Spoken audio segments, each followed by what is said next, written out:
White Fang by Jack London. Part 1, Chapter 2. The She-Wolf. Breakfast eaten and the slim camp outfit lashed to the sled, the men turned their backs on the cheery fire and launched out into the darkness. At once began to rise the cries that were fiercely sad, cries that called through the darkness and cold to one another and answered back. Conversation ceased. Daylight came at 9 o'clock. At midday the sky to the south warmed to rose color, and marked where the bulge of the earth intervened between the meridian sun and the northern world. But the rose color swiftly faded. The gray light of day that remained lasted until 3 o'clock, when it too faded, and the pall of the Arctic night descended upon the lone and silent land. As darkness came on, the hunting cries to right and left and rear drew closer, so close that more than once they sent surges of fear through the toiling dogs, throwing them into short-lived panics. At the conclusion of one such panic, when he and Henry had got the dogs back in the traces, Bill said, "I wish they'd strike game somewheres and go away and leave us alone." "They do get on the nerves horrible," Henry sympathized. They spoke no more until camp was made. Henry was bending over and adding ice to the babbling pot of beans when he was startled by the sound of a blow, an exclamation from Bill, and a sharp snarling cry of pain from among the dogs. He straightened up in time to see a dim form disappearing across the snow into the shelter of the dark.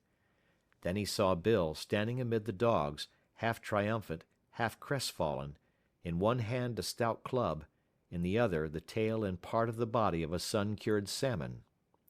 "It got half of it," he announced, "but I got a whack at it just the same. Did you hear it squeal?" "What did it look like?" Henry asked. "Couldn't see, but it had 4 legs and a mouth and hair and looked like any dog." "Must be a tame wolf, I reckon." "It's damn tame, whatever it is, coming in here at feeding time and getting its whack of fish."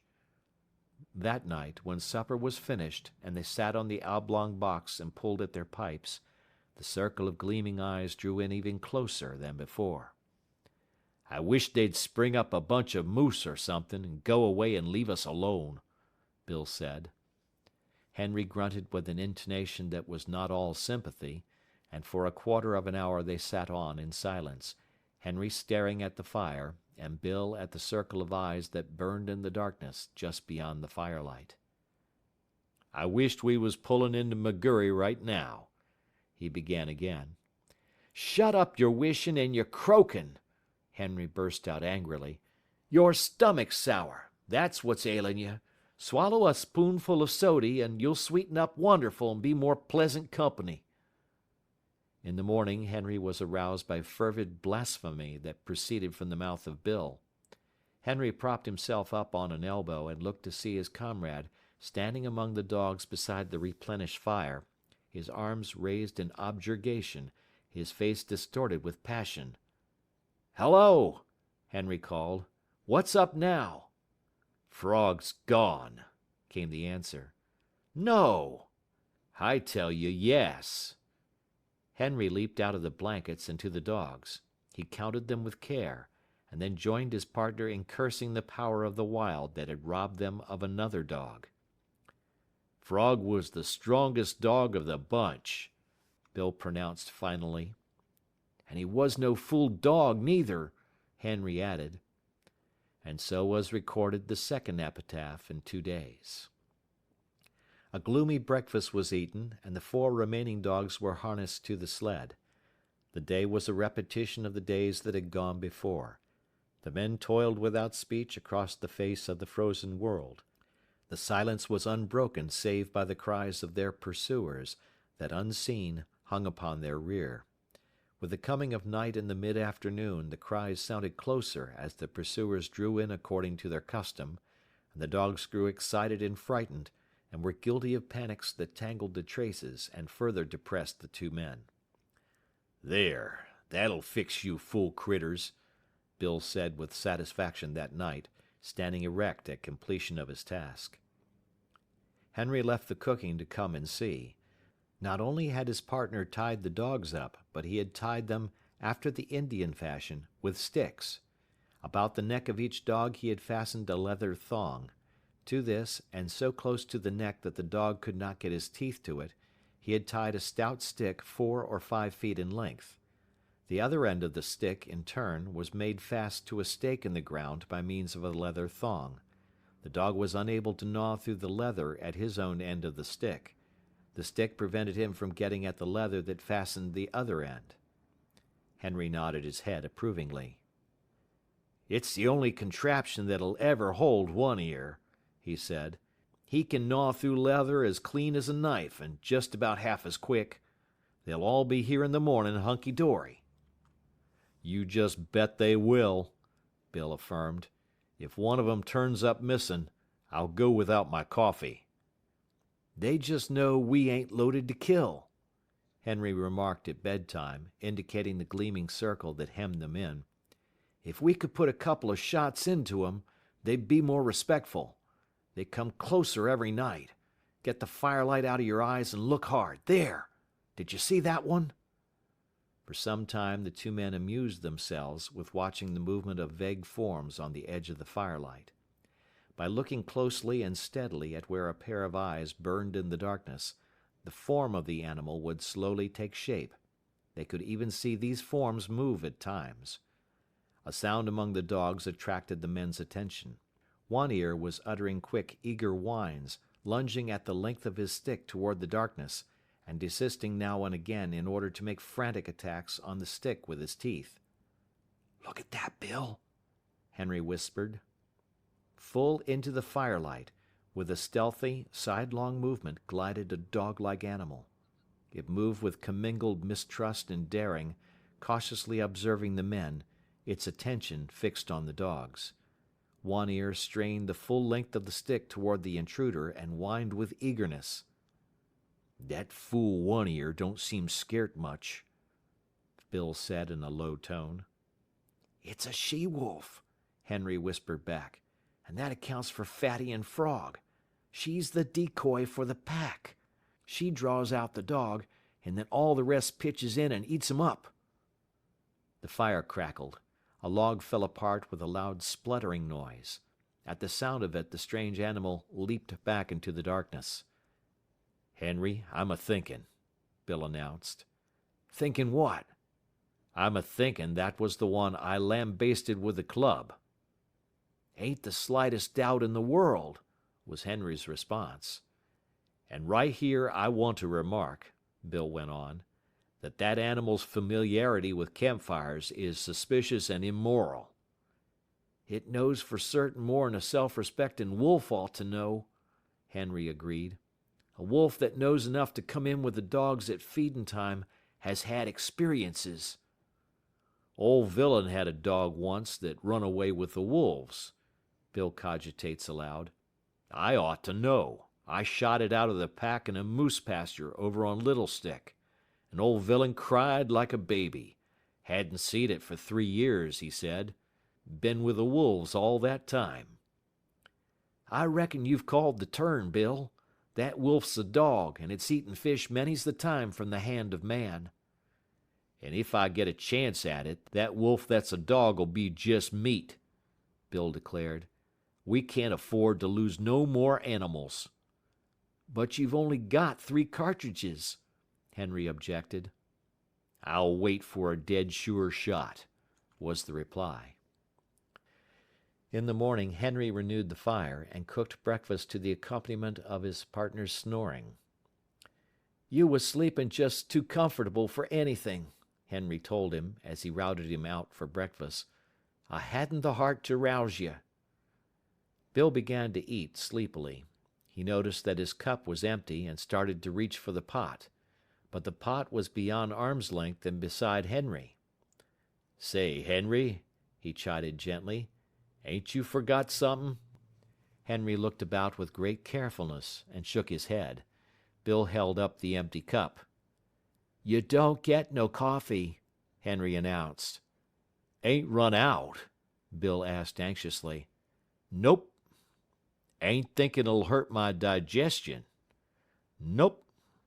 A flush of angry blood pervaded Bill's face.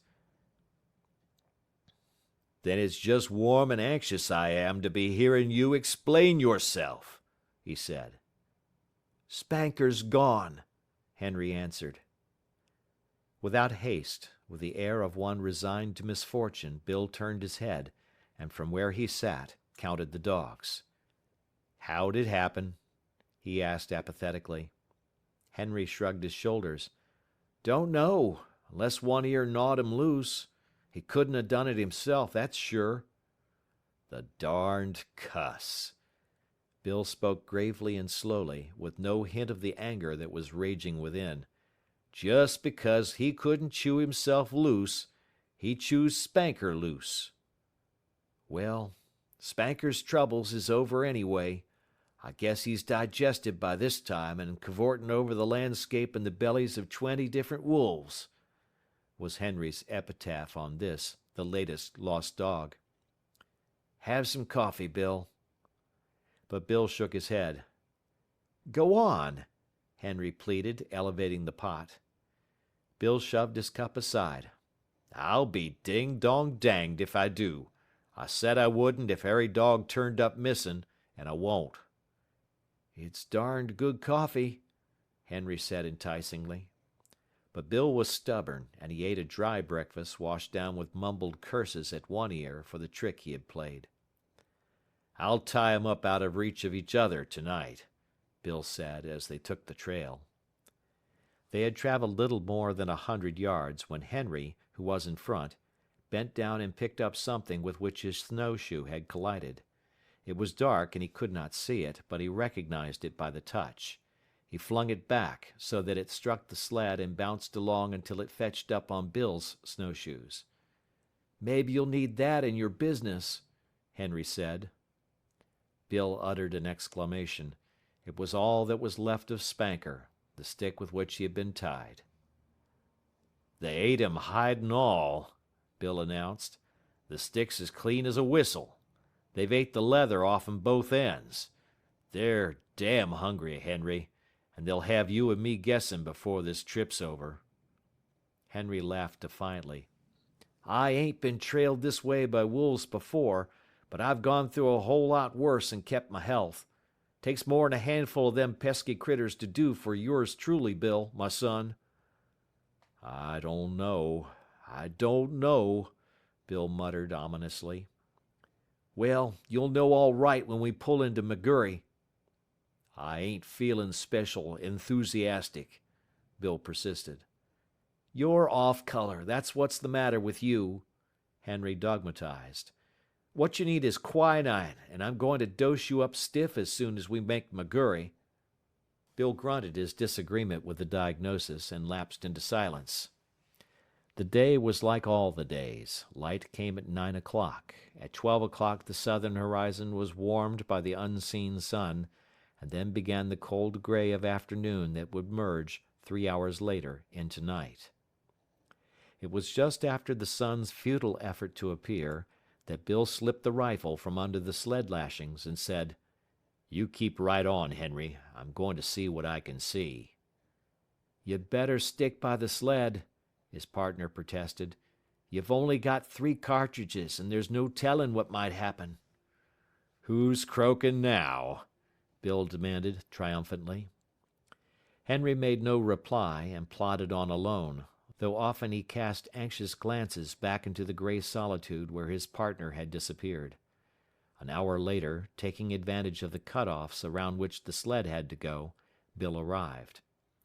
They're scattered and ranging along wide, he said, keeping up with us and looking for game at the same time. You see, they're sure of us, only they know they've got to wait to get us. In the meantime, they're willing to pick up anything eatable that comes handy. You mean they think they're sure of us? Henry objected pointedly. But Bill ignored him.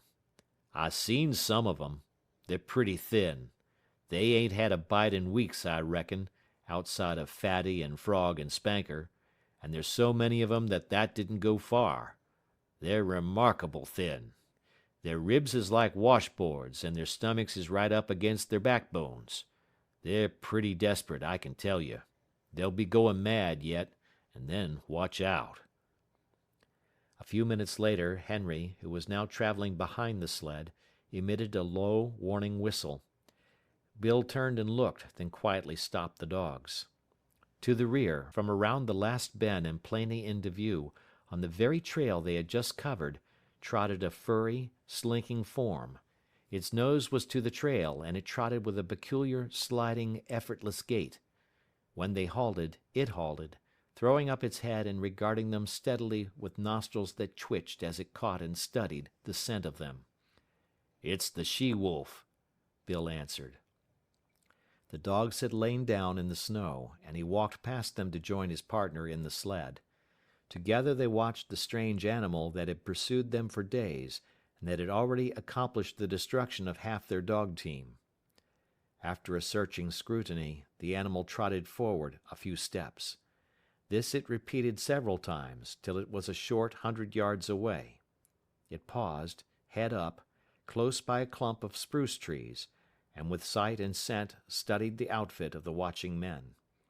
It looked at them in a strangely wistful way, after the manner of a dog, but in its wistfulness there was none of the dog affection. It was a wistfulness bred of hunger, as cruel as its own fangs, as merciless as the frost itself. It was large for a wolf, its gaunt frame advertising the lines of an animal that was among the largest of its kind. "Stands pretty close to 2.5 feet at the shoulders," Henry commented, "and I'll bet it ain't far from 5 feet long." "Kinda strange color for a wolf," was Bill's criticism. "I never seen a red wolf before. Looks almost cinnamon to me." The animal was certainly not cinnamon colored. Its coat was the true wolf coat. The dominant color was gray, and yet there was to it a faint reddish hue, a hue that was baffling, that appeared and disappeared, that was more like an illusion of the vision, now gray, distinctly gray, and again giving hints and glints of a vague redness of color not classifiable in terms of ordinary experience. "Looks for all the world like a big husky sled dog," Bill said. "I wouldn't be surprised to see it wag its tail." "Hello, you husky," he called. "Come here, you whatever your name is." "Ain't a bit scared of you," Henry laughed. Bill waved his hand at it threateningly and shouted loudly, but the animal betrayed no fear.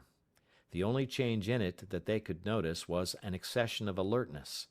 It still regarded them with the merciless wistfulness of hunger. They were meat, and it was hungry, and it would like to go in and eat them if it dared. "Look here, Henry," unconsciously lowering his voice to a whisper because of what he imitated. "We've got 3 cartridges. But it's a dead shot. Couldn't miss it. It's got away with 3 of our dogs, and we oughter put a stop to it. What do you say?" Henry nodded his consent. Bill cautiously slipped the gun from under the sled lashing. The gun was on the way to his shoulder, but it never got there. For in that instant the she-wolf leaped sideways from the trail into the clump of spruce trees and disappeared. The 2 men looked at each other. Henry whistled long and comprehendingly. "I might have knowed it," Bill chided himself aloud as he replaced the gun. "Of course a wolf that knows enough to come in with the dogs at feedin' time, he'd know all about shooting irons. I tell you right now, Henry, that critter's the cause of all our trouble. We'd have 6 dogs at the present time 'stead of 3 if it wasn't for her. And I tell you right now, Henry, I'm going to get her. She's too smart to be shot in the open, but I'm going to lay for her. I'll bushwhack her as sure as my name is Bill." "You needn't stray off too far in doing it," his partner admonished. "If that pack ever starts to jump you, them 3 cartridges will be wuth no more than 3 whoops in hell. Them animals is damn hungry, and once they start in they'll sure get you, Bill." They camped early that night. 3 dogs could not drag the sled so fast nor for so long hours as could 6, and they were showing unmistakable signs of playing out. And the men went early to bed, Bill first seeing to it that the dogs were tied out of gnawing reach of one another. But the wolves were growing bolder, and the men were aroused more than once from their sleep. So near did the wolves approach that the dogs became frantic with terror, and it was necessary to replenish the fire from time to time in order to keep the adventurous marauders at safer distance. "I've heard sailors talk of sharks following a ship," Bill remarked as he crawled back into the blankets after one such replenishing of the fire. "Well, them wolves is land sharks. They know their business better'n we do, and they ain't a-holding our trail this way for their health. They're going to get us. They're sure going to get us, Henry." "They've half got you already, a-talking like that," Henry retorted sharply. "Man's half licked when he says he is, and you're half eaten from the way you're going on about it." "They've got away with better men than you and me," Bill answered. "Oh, shut up your croaking. You make me all fired tired." Henry rolled angrily on his side, but was surprised that Bill made no similar display of temper. This was not Bill's way, for he was easily angered by sharp words. Henry thought long over it before he went to sleep, and as his eyelids fluttered down and he dozed off, the thought in his mind was, "There's no mistaking it, Bill's almighty blue. I'll have to cheer him up tomorrow." End of chapter 2.